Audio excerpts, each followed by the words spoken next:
Welcome to Cloud City After Dark, a Star Wars podcast brought to you by TV8MyDinner.com.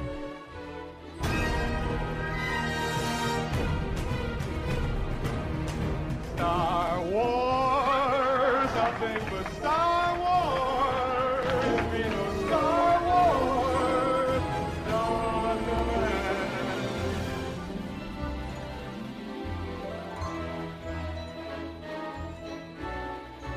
Let's put our money where our mouth is, just so next week when we do this, yeah, we just can so with go, some "We were metrics to score. wrong." against. And if you think of these are just basically whatever. So first one, will Rey turn to the dark side? These are not. Don't think of our discussion now. Does that happen? Yes or no? No. No, I don't think so. I Will think Kylo the turn threat to the of light that side? will be out there, but I don't know. Will Kylo turn to the light side? I think no either. I think it's going to be kind of a down the middle for both of them in this one. Okay, well that's true. That you can say middle. That's fine. Will Luke die? I don't think so in this one. It is possible, Yeah, it is possible. but I think that would be a waste. And I think that would be play too much to the first movie where they kill Han in the first one and another one kill Luke. It's like here. and then Leia will have to die in the next one. I think he has too much narrative purpose too, to the story. Yeah, I don't think he'll I die. would, That'd be my just certainly a weird. my preference. I don't mind if he dies throughout the trilogy, but I think it would come off a little soft if he died in this movie. I kind of wish that it would be nice if he just lives old, because now especially that Carrie's dead, you're like, That'd be fine she's too. gonna die off. It's like, what if he gets to go off into the sunset and be peaceful now? Well, here's Like, the that would be thing. great. I don't That'd be want a to. great way to end it. Like he's like, I get to rest now. Of all Like- the mythological motifs that have been covered in the Star Wars saga, one thing that they haven't really covered very much that is a big part of the mythical story, because he's like the hero in exile is an important element to the story. Like sometimes the hero who's gone through that whole process does go into exile and he's sort of disgusted with society. So that's a motif that they are doing with Luke here, but no one has ever done in Star Wars this sort of adult exposure where they return to the sea and go back, this sort of Swan Night motif, where because most of them are born into like a vessel of reeds and then they're like floating out, and then that's a birth metaphor. But the reversion, the inversion of that is where the hero, when he's done, actually gets back in the boat and goes out in the sea and he returns, like in Lord of the Rings. What if we get that shot of him, of the same way the exact same thing we had of Obi-Wan at the end of episode 3? What if he returns to Tatooine and goes back to where he came? That would be like, it's two suns, right? What if that's how this all ends? That'd be amazing. Interesting. That If I'm would be right cool. about the Aramite thing, I wouldn't mind seeing Luke actually go to Jakku. or whatever. Because if I'm right about the Aramite But thing, again- then that started on Jakku. You gotta admit, that would be amazing. Watching Sure. old Luke, look, two sons, end it, boom. I wouldn't mind done. seeing the entire saga end on that shot. Yeah, that would be amazing, I think. Okay. This is the one I said, like, when I try not to get excited, I don't try to get excited because I don't want to specifically start anticipating certain things, right? I want to see this happen. I just want to be good. It'll be fine. But the one thing, and now I'm kind of based on feedback, and I'll tell you what that feedback is. The one thing I want to see happen is Luke's got to pop that green lightsaber and get into action. I want to see him. I want that Vader scene from Rogue One with Luke. I want it. Really? Yeah. I want to see. No, I'm not like not in an action blah blah blah scene blah blah.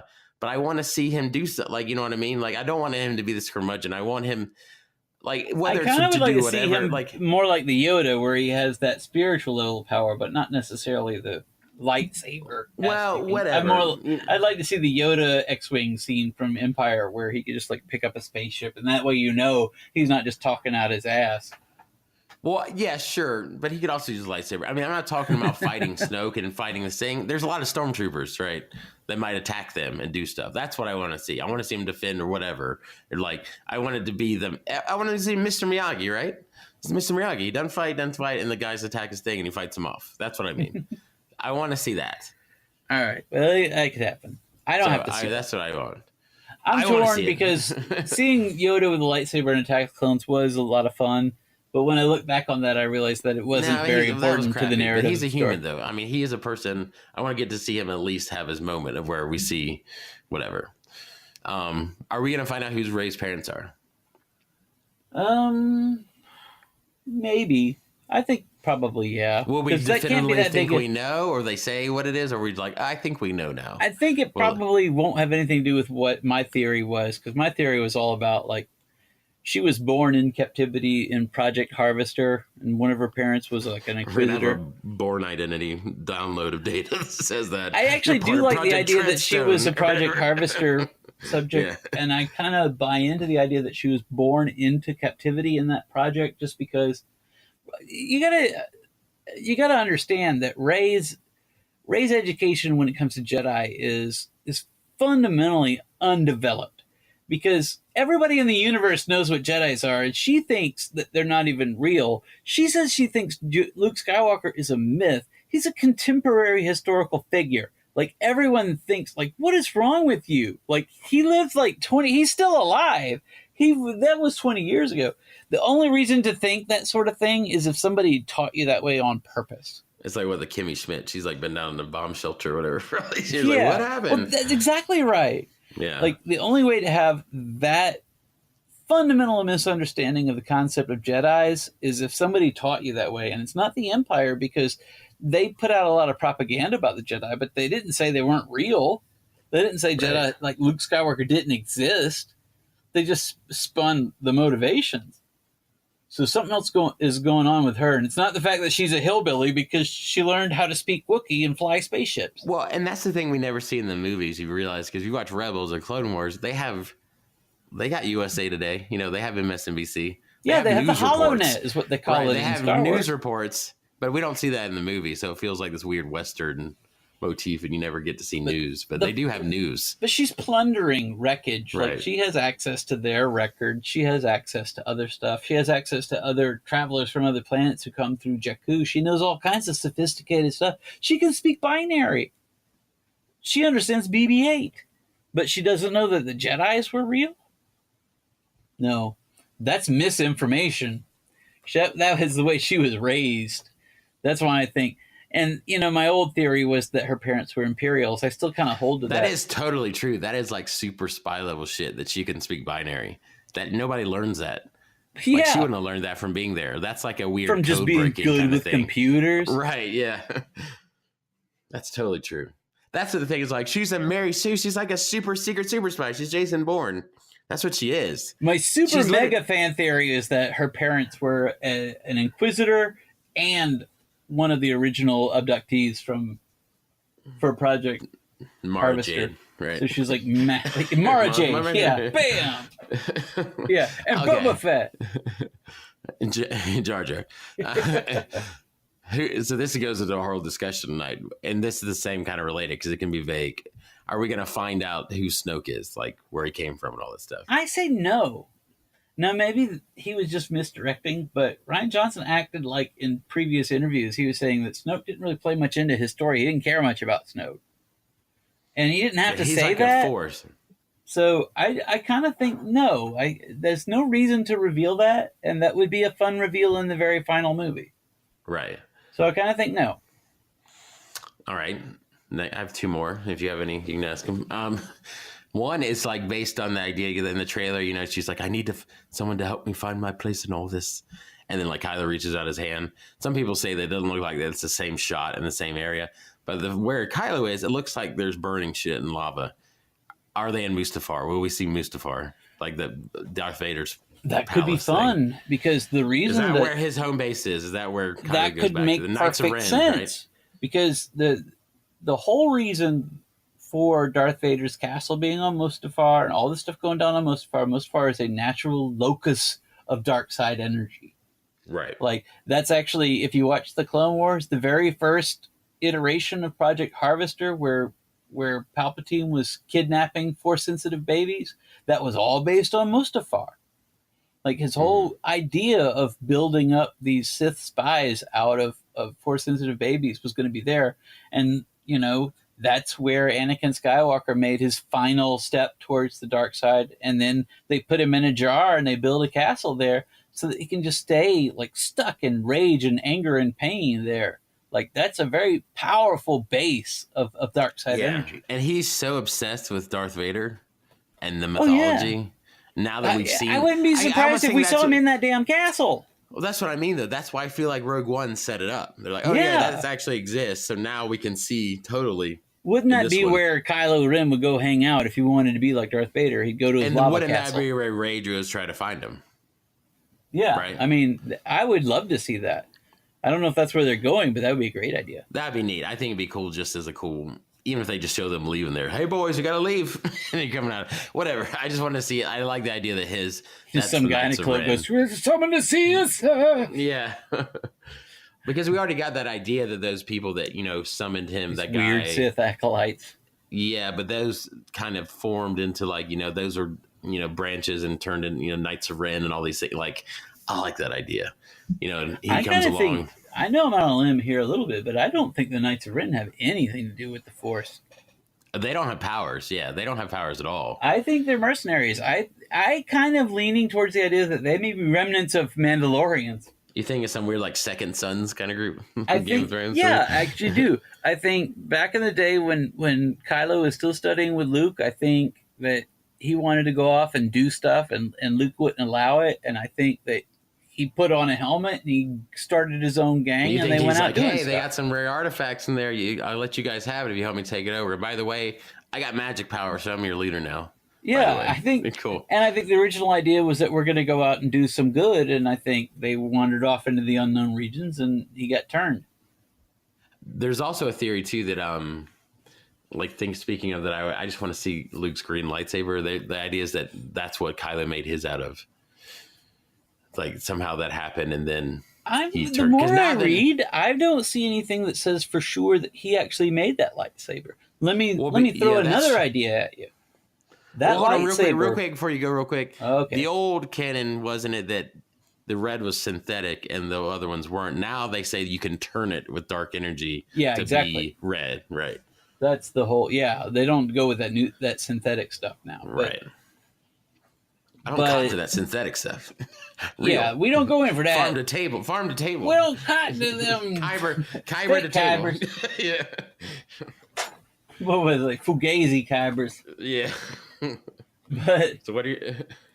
Well, first of all, none of the reference material says specifically that he made that lightsaber. It just says that it looks clumsily made. I think you assume because it's like crappy, that he made it, but it could be not. Yeah. But that style with the little the hilt or whatever, little wind guard, cross guard thing, that's a byproduct of it being crap. But actually, that's a specific style. When you see it in Rebels when they go to Malachor, and they just have sort of a nod to the new movies when Ezra picks up one of their lightsabers and lights it, and it has that same crossguard.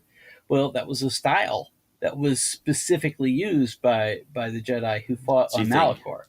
That he might have found an artifact or something and found an old one? I think he's probably been to Malachor, because when in the Darth Maul comic... What is Malachor, a planet?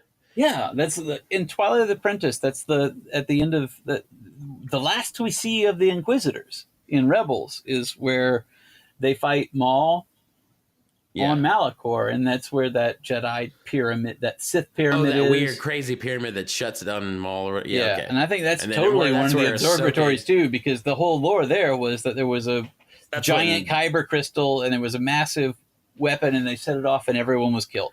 That's when Vader shows up, and it's he's like, "It's you!" Or whatever. All of them are killed, but those weren't all the Inquisitors there were. Those are just all the ones we saw in the show. But in the comic book for Darth Maul, Palpatine takes young Maul when he gets him away from the Night Sisters. He takes him to Malachor so that he can breathe in the ashes of the dead from Malachor. And that hate from all the slain Sith is what makes him hate the Jedi so much. Because you wonder, why does he care? Because he's never fought Jedi before. Right. But he uses that specifically to indoctrinate him to the dark side. And I think something like that, I think Kylo went there. And I think that's where he got that idea. And I think that's where he got that lightsaber. Or is this where those ashes are that he puts the mask down in? I thought that too, but apparently somewhere in one of the references it says specifically that those are the ashes of his... Yeah, I thought that too, but no. Apparently those are the ashes of his fallen foes. That's weird. But yeah, the Malachor thing I was the most excited about that because I thought that would be awesome because that's That's exactly just my ashtray. I put my Mhm. butts in there. That's Millicent's kitty litter box. Yeah. All right. My last question, and this is, again, you don't want to see the lightsaber. I want to see that. This is also something that I don't have to see, but it's just this is such a crazy idea because you forget that it's everywhere in the first 3 movies and it's never in these. And it's such a big part of that, that storyline we watched in the Clone Wars. Will we see a Force ghost in this? Yes. I think who? Definitely. At the very least, Obi-Wan Kenobi. Ewan McGregor? Yes. Right? That I think we'll probably see Yoda too. I think we'll see Obi-Wan and Yoda. That in of itself, I mean, that feels like it could be easy to predict. You say, yeah, Obi-Wan's going to show up as a Force ghost. That happening, I could see that, matching up with people's it's amazing what that happens. would blow my mind if I saw that. Yeah. Yeah, you saw Ewan McGregor? It is kind of weird that Ewan McGregor and Liam Neeson both wrote in things this year to Celebration, like Liam Neeson did as well. You're like, hey, why are you in? It's the first time you've acknowledged that you're in these movies in 15 I would years. love to see Liam Neeson as the Force ghost too. And Frank Oz was at the premiere. I mean, of course he'll be at the well, premiere. I think Yoda and Obi-Wan are done deals because Luke has actually spoken to their spirits in the movies. That's something we'd actually like to see. Bringing in Qui-Gon would be something for us, but doesn't have any significance to Luke as a character. But they having him talk them how to do to that. Obi-Wan and Yoda, sure, yeah, it could happen. Yeah, but it wouldn't be for Luke's benefit; it'd be for ours. Right. But to have that within the story, too, that makes perfect sense. That those would be the spirits that he would be communing with if he's off in exile on this planet. Especially if it's a planet that has some connection to the birthplace of the Force. You got to do it, right? Because, again, the Thrawn book, what they do is go, just I heard somebody saw on a podcast the other day, any modern horror movie has to go, oh, your cell phones don't work, never mind about this. You have to establish why that doesn't happen. Thrawn, the book start, literally the first scene with Luke is Ben coming to him and saying, I'm fading out. I can't ever come back again. So you're on your own. Because you have to either have him in it or you have to deal with it. So this is the first time we have Luke. Wouldn't you assume that we either have to deal with it or have them in it? Right? Well, you need Luke to be able to assume that role without advice. Yeah. That's why Obi-Wan dies in the first film is because it leaves Luke to complete the journey on his own. And so the whole thing in Heir to the Empire is Obi-Wan Kenobi comes up and says, well, at this point, you have to become the mentor figure on your own. I can't help you guide. I can't guide you through that. So I just can't. This would be fine in this movie because it's like you've stepped back. You have sort of taken a transcendent role, and you might have hit it, dude. Having Ewan McGregor, because when I hear people this is also based on just a little. I mean, we're talking about 8 minutes total. I just started watching some videos. When they say there's a spoiler, they're like, I wish I could talk about spoilers. I don't think that spoiler's let me talk to you about how the Jedi and the Sith are not formed together. You know what I mean? What we all said tonight is not the thing they want to go into. There's something immediate and something they can say in a sentence that is a spoiler. Yeah. And that could be it. A headline that could ruin it. Yeah, it's also, Ewan McGregor is in this movie. They've already announced that the Ewan McGregor Star Wars movies are going to start filming in 2019.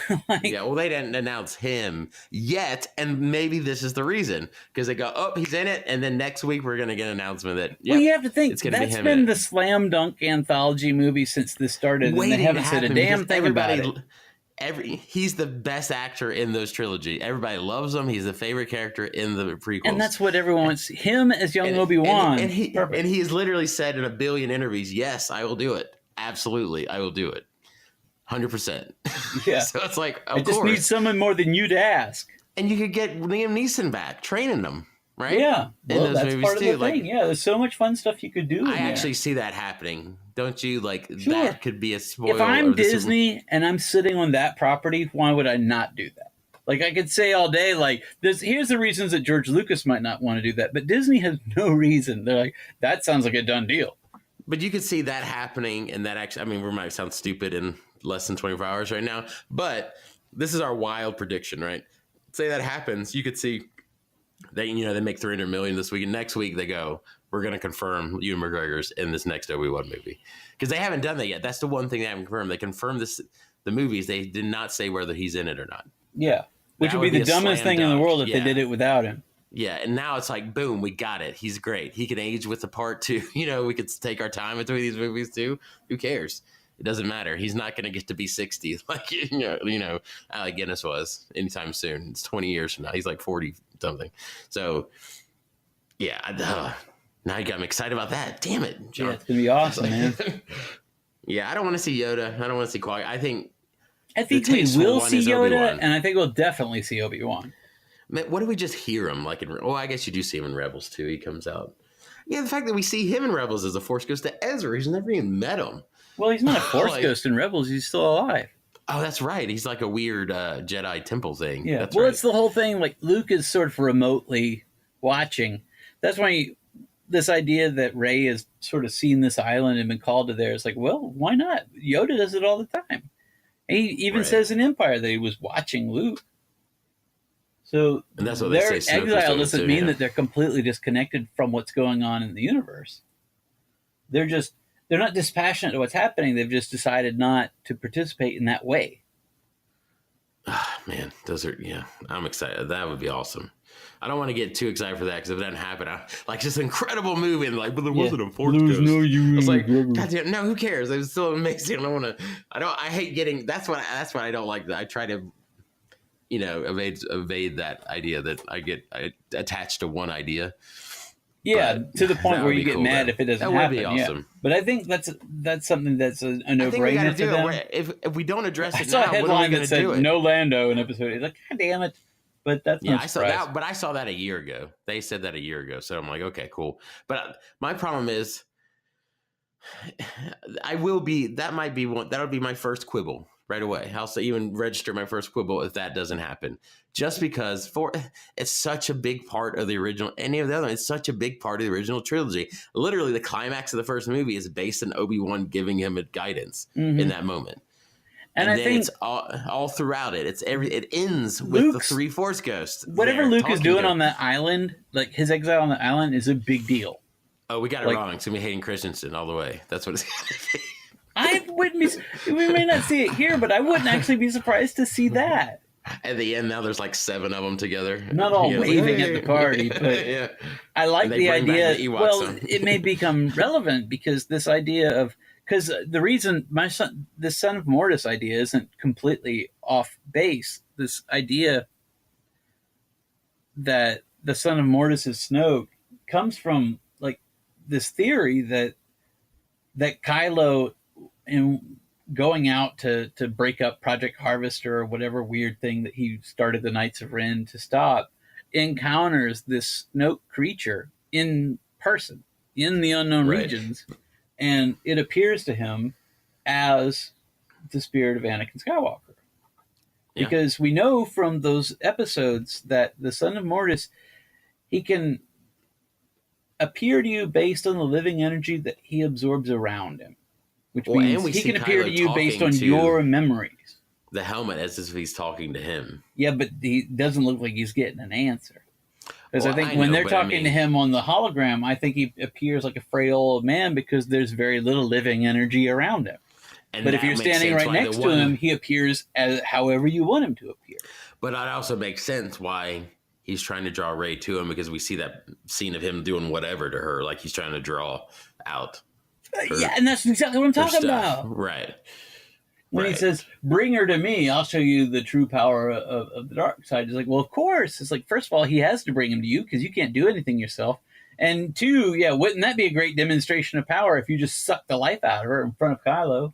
Do we get a weird recreation of the end of Jedi where like then Kylo's like, no, and he hits Snoke, he kills him, and then saves Rey? That could be.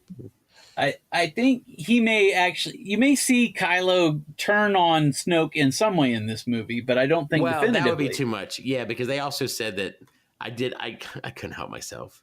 The one review that said it's just as good. I read like the first paragraph. Yeah, and the one thing he said is you're getting deeper into it than I'd like. Yeah, it's like, so what happens in the first act, John?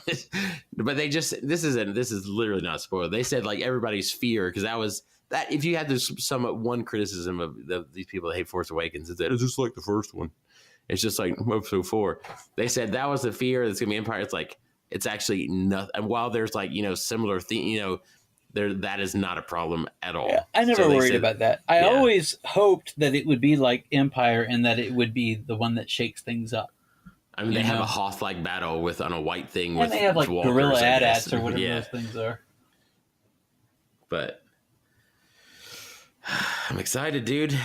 I'm really excited to see this movie now. It's gonna be fun, man. I'm excited. You know, obviously those are some of the things that we predict will happen. But you know, I feel like I've got some faith in these guys now. That this will just be a fun movie. Yeah, that's why I'm like, I mean, I feel like we're not going to get this again right now until we have a new trilogy, and then we won't know what the hell's going on. But like, I feel like going into episode 9, one, it's J.J. Abrams. That's what Jeff Canada did at first. He's like, the first thought I had too is like, I feel bad for J.J. Abrams because he cannot make a better movie than this. Like, I love J.J. Abrams. I like Force Awakens, but they cannot be better. Like, he's never made a movie better than that. Like, oh crap, I want to see what this is. Well, I mean, he doesn't have to. I feel like it's perfect for wrap up. It's going to be for Jedi. Yeah, this is the one that's supposed to take it a little bit out there, and that one's this is going to be the crazy risk taking turn, and that's why I'm so excited. This is the one to watch. Like the ninth one was never going to be more exciting than this one.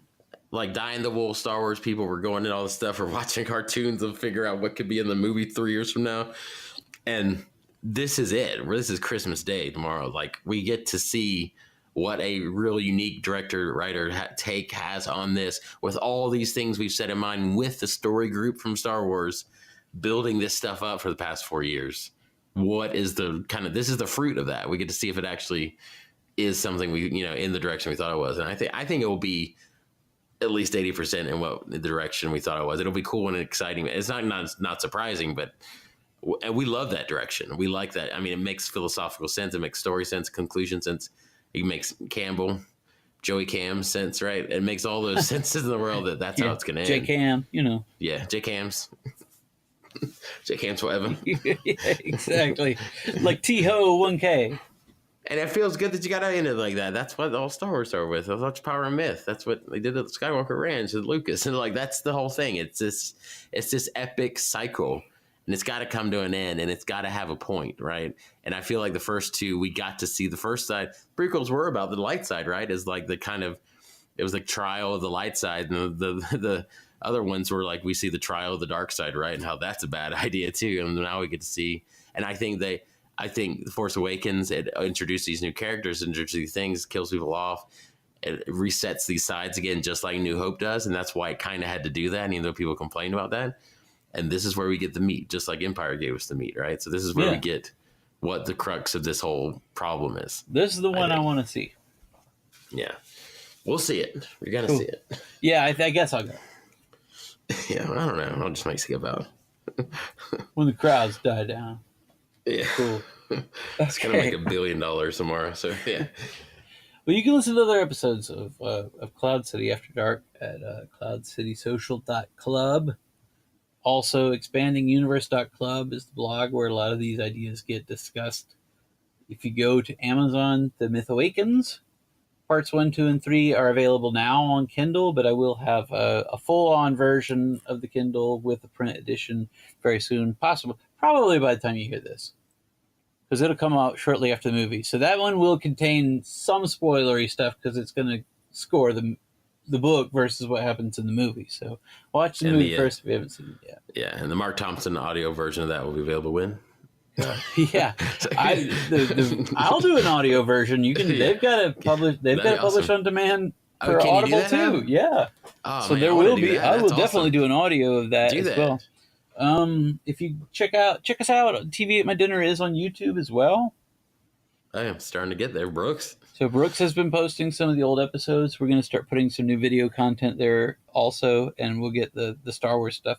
I want to focus on the Star Wars stuff soon, but he's bringing in some of the older stuff from the TV at My Dinner podcast, so that's a lot of fun. B Rooks, Joey Cams. B Rocks. B Rocks. Bringing in TVDs. Yeah. But yeah, so that's out there, and that we're linking that on our sites. So just look for TV at My Dinner on YouTube. That's out there. We're on Twitter still as well. I'm trying to post more on Twitter. And we are still doinking the dweebs on the Dweebler. And we are still on the Google Plus. And go to tv8mydinner.com. That's where the TV Ate My Dinner episodes can be found. And there will be some TV on the Thrones since we did like all of the last season, and most of those have not come out yet. So as soon as I get ready to edit some shows, we got 2019. Don't worry. The amazing amount of dated content is just going to hit the internet all at once on these different feeds. I think the last season we're gonna do live episodes, and these go straight up, and then we're done. I think we'll have to, because we definitely don't want to have the show be completely over, and then like 6 months later we do a podcast. People, I don't care about that. We already know the zombies ate the dragons. And if you're listening to this too, we'll probably immediately have another. We got to have a reaction. We'll probably have more people on that one. I think we'll have an outpouring of Cloud City episodes for sure, because there's bound to be some reactions. Because we'll tackle the books after this. We probably. I mean, you could do 3 or 4 just based on the movie, and also based just reactions, based on theories. We did like 5 or 6 episodes just on Force Awakens when it came out, and I feel like that's going to happen now, because surely whatever happens in this movie is going to introduce some ideas that are going to get the theory mills going, and that'll be fun. That's to some degree, I think that might be my most fun part of these movies. The movies are fun, but just having that well to draw from and just come up with these endless theories and speculations and stuff is really fun to me. So all that's coming up, and we'll be back soon. So until then, my name is Sean. My name is Andrew. May the force be with you. And with you as well. With you always. What does it say? I don't know. I don't know there's an answer. Live long and prosper. We do need a tagline at the end of this. It's like, you truly belong with us in the clouds, and join us next time in the clouds. We'll come up with one after the movie. There's got to be a tagline we can use. Yeah, we need to get a new quote from the new movie. Yeah, there's probably a really iconic Jar Jar scene that we can draw from. Yeah.